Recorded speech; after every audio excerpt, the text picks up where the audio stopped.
Hey everybody, it's me, Angela Walters, and welcome to this week's live chat. I'm guessing you all probably forgot what I looked like since it's been a couple weeks since I've been here. Man, what can I say? The summer just gets busy. I know people told me when my kids were little that I would be busier when they got bigger, and it's actually true. But I'm glad to be back talking about quilting, answering your questions live if you're watching me live. As always, I have Jessica behind the camera, monitoring the chat, kicking out the spammers, and writing down your questions so I can answer them for you at the end of the chat. If you're not watching live, no worries. You can always leave them in the comments. I like to get on there from time to time and answer them. So in this week's live chat, we're going to talk about the last video in the Help How Do I Quilt It video series that we just wrapped up. I say just wrapped up, it actually wrapped up a couple weeks ago. But as part of the whole video series, I did one about the optional border panel. But even if you're not quilting along with me, or even if you didn't get the border panel, the tips I'm going to talk about in this live chat can be applied to any borders, of course.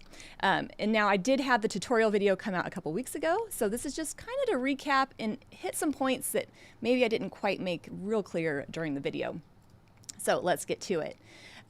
Like I said, we worked through the whole video series where we learned designs for different types of quilt blocks, and then we finished with the borders. So I'm always excited to start a new free motion challenge quilting along, and I'm always excited to finish it. By the time I get to the end, it's been such a big project. It's always nice to wrap it up. It's kind of like, you know, when you finish a quilt and you're just so glad to be done with it.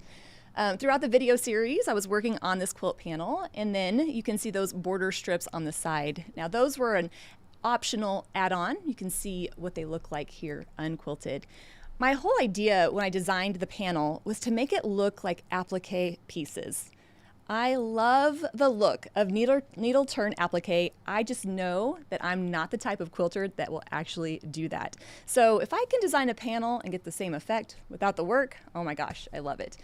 But how I approached this panel strip is the same as I would approach any border, especially ones with applique. When I'm looking at those strips, or hypothetically a applique border, my main goal is to use the quilting to highlight those individual pieces. So how I treat those, whether they're little teardrops or flowers or whatever shape they are, is going to be the same. So there's actually a couple different ways you can go about it, but I always start off with stitching along the edge of the shape. So kind of like stitching in the ditch. Now, of course, in this panel, we didn't actually have seams. I'm pretending that they're there. The reason I like stitching right up next to that shape is it just helps it pop. Now, you have to know this is just my opinion. Of course, you don't have to do it, but I like how it just helps hold it down and just makes it kind of stand out a little bit from the background quilting I'm going to put around it. Now, if this was an actual applique border, I would have a defined seam to fill in around, right? I'd have the higher piece of that applique, I'd have the lower background fabric. So it's actually a little easier to stitch along the edge of an actual applique quilt than this border panel. But the trick here is just to get it close. Now, throughout the video, and I did say it in the video tutorial, I'm using a contrasting thread so that you can see what I'm doing. But in real life or on an actual quilt, I don't want the quilting to take away from that beautiful, you know, applique element. So I'm always going to use a thread color that blends in with that background fabric, or if it does contrast, just a little bit. So if you're looking on here thinking, wow, she was brave to use gold thread, oh, it does show every little bit and bobble, but it's not really a good tutorial if you can't see what I'm doing. So on the border panel, I just started stitching along the edge. And depending on the shapes that you're working with, you might find yourself stuck.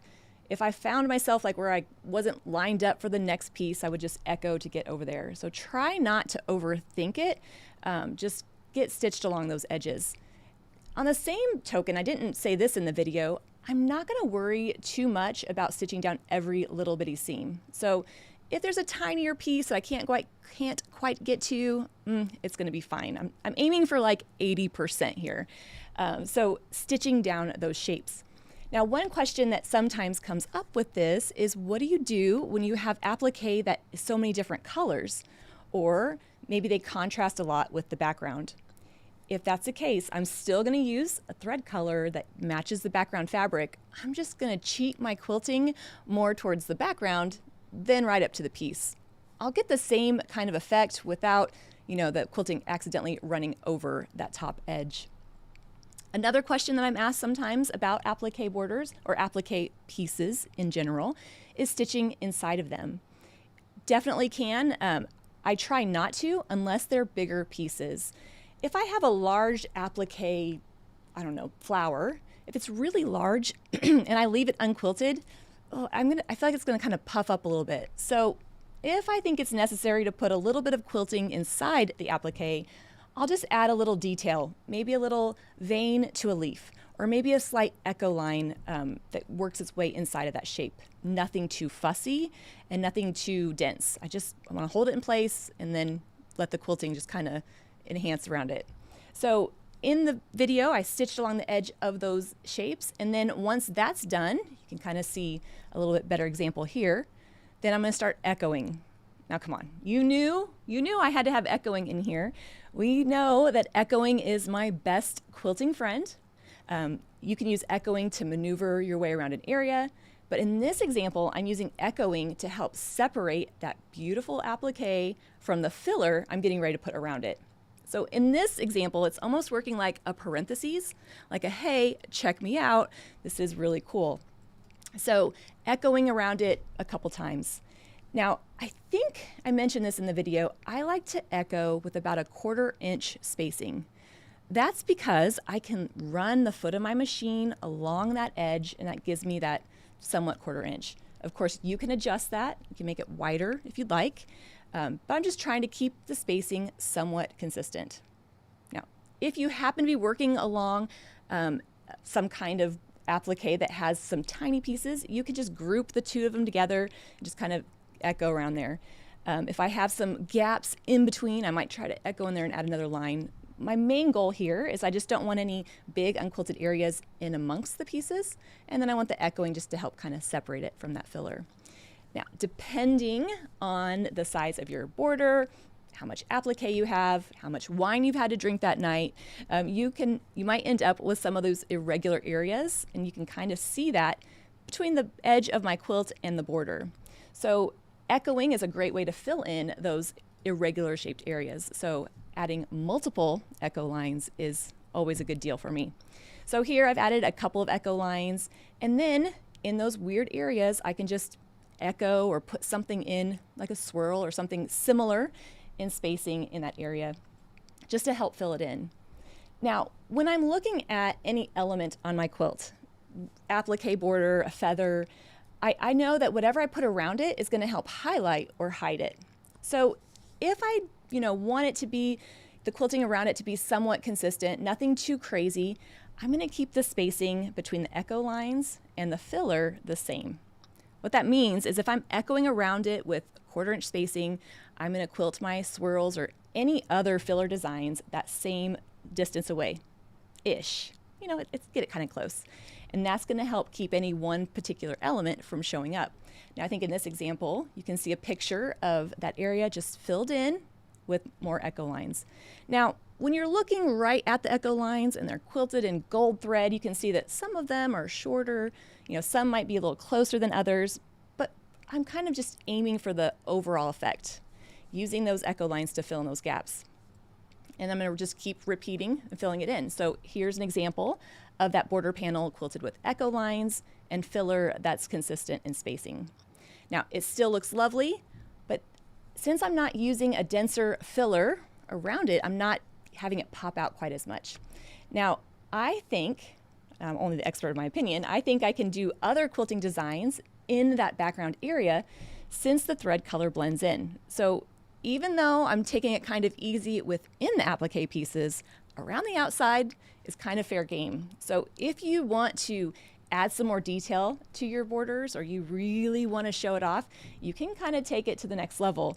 And in the video tutorial, I showed you how I put petals down the spine and then I did some denser filler. Did anybody watch that tutorial and think she is freaking nuts to put pebbles in that little area? Well, I'm gonna tell you, it wasn't super fun, but if I really wanted to add just a wow factor, that's gonna be a great way to do it. So adding those details around those applique pieces. Again, not gonna do pebbles inside of them necessarily, but I can add these little details around it. So quilting my little chain of pebbles along that area. I will say that if you're quilting the bigger border, if you bought the bigger panel and you're doing the bigger border option, that's a little bit easier. On the smaller border panel, there's not quite enough room, so I might skip it on that one. But again, just a fun way to add a little bit of detail to those areas that you really want to show off. But beyond that, everything is the same. I'm still going to stitch along the edges, and I'm still going to add my echo lines. The only difference is, instead of filling in that irregular area with consistent space designs, I'm going to quilt something that's a little bit more dense than those echo lines to help it pop out, just to help kind of to show it off. Now, we know I like to quilt densely, so it's no big deal for me to throw some more quilting in there. But in the tutorial, I showed you how you could use wishbones. Wishbone designs are normally in sashings or strips 2 to 4 inches wide, but it's a great design in those irregularly shaped areas. So as you can see in this picture, where the area is a little bit taller, my lines just get a little bit longer. And when it gets really narrow, I just make them a little bit shorter. It's gonna give me a cool like contrast and really help the, that piece show up. And I think it just looks like a lot of fun. If you're not comfortable with quilting wishbones, this is not the place to start. But once you get comfortable quilting them, just know that you can use them in a lot of different areas. Then on the other side of the borders, I just did some denser swirls just to kind of help those echo lines pop out a little bit. Once you get comfortable with knowing how designs are going to show off or hide other elements of your quilting, you're going to be a lot more satisfied with the end result. I like to say it's kind of like putting on makeup, right? I don't put eyeliner on around my zits. I show off the good and I hide the bad. I know that's kind of a specific reference, and I'm trying to think of one that's like about cars or tools, but I haven't got a good analogy for that quite yet. So same border panel strip, just a couple of different ways to go about quilting it. And like I said, it just depends on, the time you have available, how much you want to show that off, and how much you really love the person that you're doing it for. So here's an example of that finished piece right here. Now in the next picture, we can see the two right up next to each other. I don't think one is any better than the other. It's just a different effect. Just really depends on what you want to work on. Now, one thing I did not really speak about in the video, and I'm going to kind of talk through it and I hope it makes sense, is when you're approaching a border like this, right? I have step 1, stitch along the edge, step 2, do this. Depending on the machine you're working on or your preferences, you can do it all in one step, or you can break that border up into chunks. It's totally up to you. What I mean by that is if I'm quilting on a sewing machine, no problem to stitch around the edges of all those pieces and then work my way back with some echo lines and then work my way again with some filler. But on a long arm, especially on those vertical borders, that's not going to be super ideal, just because I'm lazy and I don't want to have to move my quilt back and forth. So instead of doing all of one and then all of the next, I'll work within that section. So I'll stitch along, however far I can reach along the edges, go right into my echoing, and then into my filler, and then move on to the next chunk. If that didn't make sense, don't worry about it. Just know that you can approach the borders of your quilt in a different way, depending on what feels comfortable for you. So you can do it each section all at once or in chunks. It's just a really fun way to change it up depending on your preferences and how it's working. But no matter what you do, when you're done, you'll have a beautiful finished quilt, your borders will be quilted, and it's gonna look great. So try not, to obsess too much at this point. It's just all about finishing the quilt and seeing that finished result. Now, I'm gonna answer some questions. I had a few that came up in the type chat before I started. But before we do that, I just wanna tell you about a quick upcoming event here at the shop. So for those of you that might not know, we own a quilt shop here in Liberty, Missouri, just outside of Kansas City, only 45 minutes from Missouri Star Quilt Company, and we have events. And I know that everybody watching isn't from this area, but if you are from the area, we are having our fall retreat September 6th through September 8th, which is the week after next. Kind of snuck up on me. August was just so busy, and I'm like, oh my gosh, retreat is coming. We do have a few spots still in there, so if you're traveling through the area, or you live in the area, it's just a fun way to spend a weekend quilting, working on any projects, eating snacks, getting prizes, just having a great time with it. So to find out more about it, you can click the link in the description box. And there's some more pretty cool things coming up down the road. I'll have to tell you about those at a later time. But be sure to check out the website because from time to time we have all those fun events and classes. All right, so back to the questions at hand. One of the things about the live chats and even the free motion challenge quilting along is I love getting to answer your questions because I want to make sure you're successful with what we're learning here. I did run into a gal and she was like, I'm so behind on the challenge. And I'm like, you're not behind. It is there when you're ready. We have enough stuff in this world to feel guilty about. Let's not let our quilting make us feel guilty. So all the previous free motion challenge quilting along video series are on my YouTube channel or quiltingismytherapy.com. So if you're like, I don't even know what you're talking about, go check them out. They're free video series where we work through a technique or a design and we just quilt along together. We also have a Facebook group and I don't get on there as much as I want, but it is always fun to go there and see what people have been quilting and kind of encouraging each other and cheering each other on. So another way to kind of stay connected. We will have another free motion challenge quilting along coming in the next 10 years. Okay, well, maybe not 10 years. We'll have one coming up soon. That's always the first question. When's the next challenge? And I'm like, oh, it's coming. I need a little break in between. So stay tuned for that. All right, so questions. If you're watching the live chat, it can be specific to the challenge. It can be about machine quilting in general. It can be about any topic. If I don't know the answer, I'll just make it up and make it sound like I know what I'm talking about. Before I go live, I love to get on and kind of type chat with everybody and just see how everybody's doing.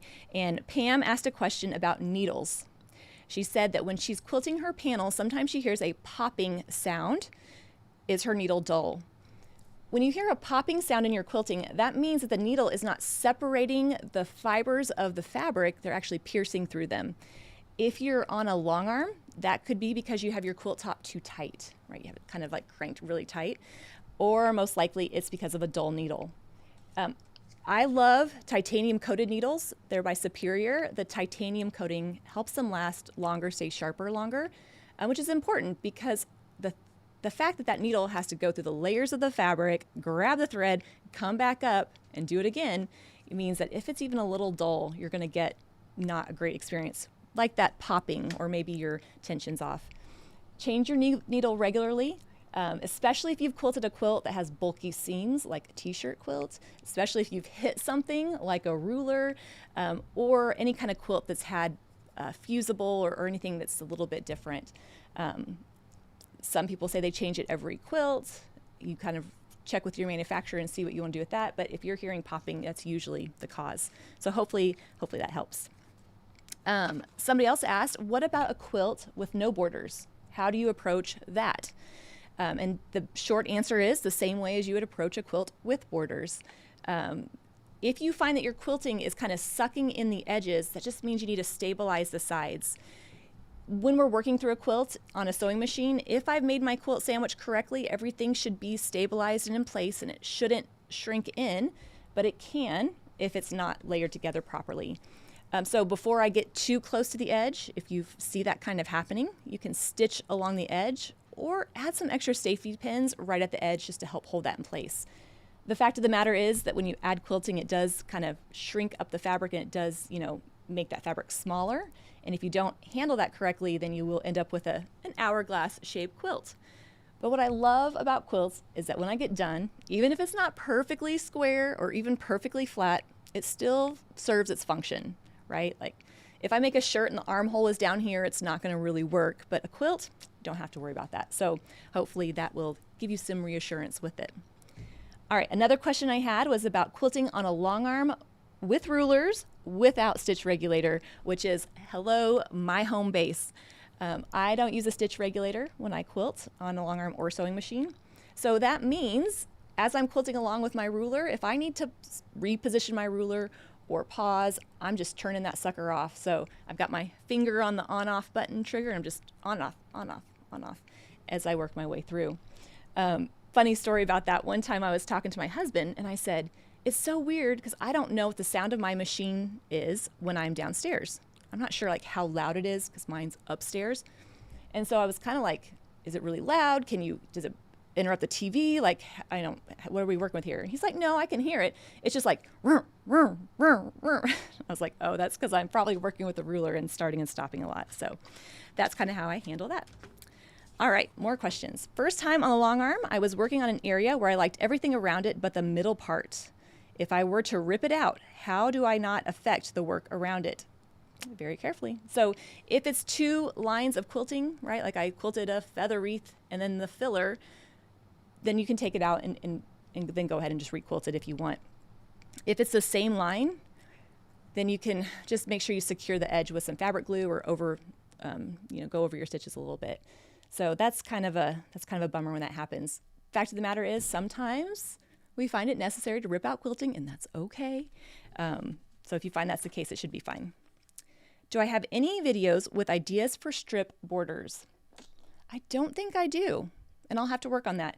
I will say strip borders are perfect because you already have all your guidelines right there. So whether you do a different design in each strip, or like, let's say, quilt curved lines that go from each one, it's such a great way to quilt border designs because that evening out of the whole area is already done for you. So whenever a customer would give me a strip border, I was always like, yes, no marking. So hopefully that helps. Do I quilt over applique? Yes, I will if it's a bigger piece.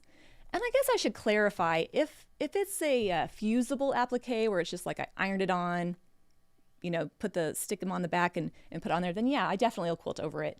The cathedral quilt that I did for the Midnight Quilter is a perfect example of that. Whole quilt is, fusible applique. But if it's needle turn applique and they're littler pieces, then I probably won't, just because I want them to kind of pop out. Now, like I said during the chat, that's just my preference. I'm only the expert in my opinion, so you can definitely do whatever you think looks good. That's the most important thing. Do I change back to a regular foot for the border from the ruler foot? So when I'm quilting, am I changing feet? No, I quilt with my ruler foot on all the time. So that way I can pull my ruler in without having to finagle that. The only time I would maybe switch a foot is if you're on a long arm and you have the glide foot. That glide foot is like a cup. And what's really nice about that is it won't quilt itself into the border. That's the one thing you have to worry about when you're quilting along. If you haven't stitched along that edge, if you come off and then back on, sometimes it will quilt that foot into the border. So I don't, but you could definitely do what makes you feel comfortable. One of the drawbacks to the ruler foot and the glide foot is I can't always see where I'm heading. So sometimes maybe switching to an open toe foot would be a good option if you're struggling with that. And what can I put in a 1-inch border? 1-inch borders. They're kind of like the bane of my border quilting existence. That's super, exaggerated, but kind of true. 2-inch borders, perfect. 1/2-inch border, leave it unquilted, no problem. 1-inch border, a little too big for me to leave unquilted. One of my favorite go-to designs for that area is just a little loop, little kind of wavy line that loops. I know you can't see my fingers or imagine what's in my head, but that's what I'm doing. It's not going to be big enough for your wishbone or your ribbon candies. So a nice little loop, or if it's a shorter, smaller border, I might just do like an echo line on the inside. So that's kind of what I would do. I would love to hear what you guys would suggest for that. So if you're watching, leave it in the comments. Suggest some designs for those 1-inch borders. They look stunning on a quilt. Not always so fun to quilt. So, well, I hope you've enjoyed the Help How Do I Quilt It video series, even though it's kind of been over for just a little bit. It's just so much fun to learn different design ideas and to know that no matter what you actually put in your quilt, it's going to look great. Because when you're done, you have a finished quilt, and a finished quilt is always better than a perfect quilt top. So I hope you've enjoyed today's live chat. I'll be back next Thursday at 3 p.m. Central Time with another live chat. Not sure on the topic yet, but I'm sure I'll think of something fun. Until then, everybody, have a great weekend. Stay safe and happy quilting.